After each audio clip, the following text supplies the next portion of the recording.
दीदी आपन ना सस्मिता सेठी। दीदी कौन कहबे जो स्कूल छपर उड़ी जाइए छुआ मैंने पाठ पढ़ुन केमती पाठ पढ़ुन छुआ मैंने बहुत असुविधा होती काल बैशाखी देखुं तो आप आसिक छपर उड़ी जाइए छुआ मैंने पाठ पढ़ापी असुविधा होती। बर्तमान तो स्कूल खोला आगु तो जहाँ स्कूल छुट्टी थी से समय काल बैशाखी होता 2 मास बीती गला बर्तमान सुधा स्कूल रिपेयरिंग ना कि ना 2 मास है कि माने रिपेयरिंग काम किसी ना कि ए बाबद अभियोग कर प्रशासनिक अधिकारी मान हाँ समस्त आसते अभियोग कराई कि कौन बोली कहते से जल्दी हो स्कूल कहले कि है ना एपर्यंत पुणी ए वर्षा दिन चली पाठ पढ़ा केमती होती छुआ मैंने केमती पढ़ाऊँ गोटे रूम रे सब छुआ पाठ पढ़ला बेलू असुविधा हो बारंडारे पाठ पढ़ुंट छुआ मैंने कौन दाबी करिए जल्दी स्कूलटा हो गले भल हाँ।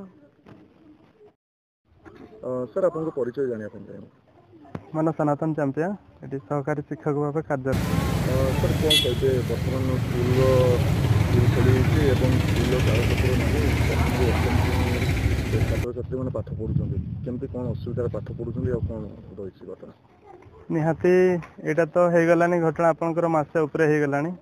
आम जड़े भी थिलु बर्तमान असुविधा कहले बहुत असुविधा होची प्रथम रू अष्टम पर्यंत पिला 2टा मात्र क्लासरूम अच्छी से भितर समस्त को गोटे गोटे क्लासरूम रे 4टा क्लास बसैकी पढ़ेला बेलू प्रबल असुविधा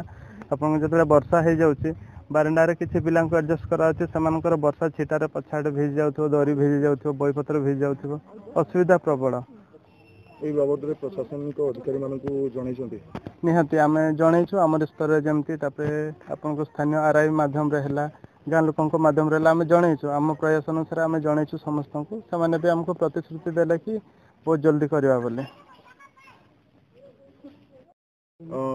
दीदी आप ना मना सुजाता पल्ले दीदी कौन कहे जो स्कूल छाप उड़ी जाइए छुआ मैंने पाठ पढ़ुं आपने गार्डियन हिसाब से कौन कहे स्कूल तो भांगी जाइए काड़ बैशाखी छुआ मैंने असुविधा होती अति शीघ्र छपर हूँ ना भल हूँ पाठ पढ़ुं छुआ मैंने तो ये बारंडा गुड़ारे पाठ पढ़ुंट 2टा क्लास अच्छी से गुड़ारे माने एडजस्ट कर दौरान दीदी मैंने बहुत असुविधा होती जदि जल्दी स्कूल हूँ भल हूँ केते श्रेणी पर्यंत छपर जो उड़ी प्रथम तो अष्टम पर्यंत अच्छे स्कूल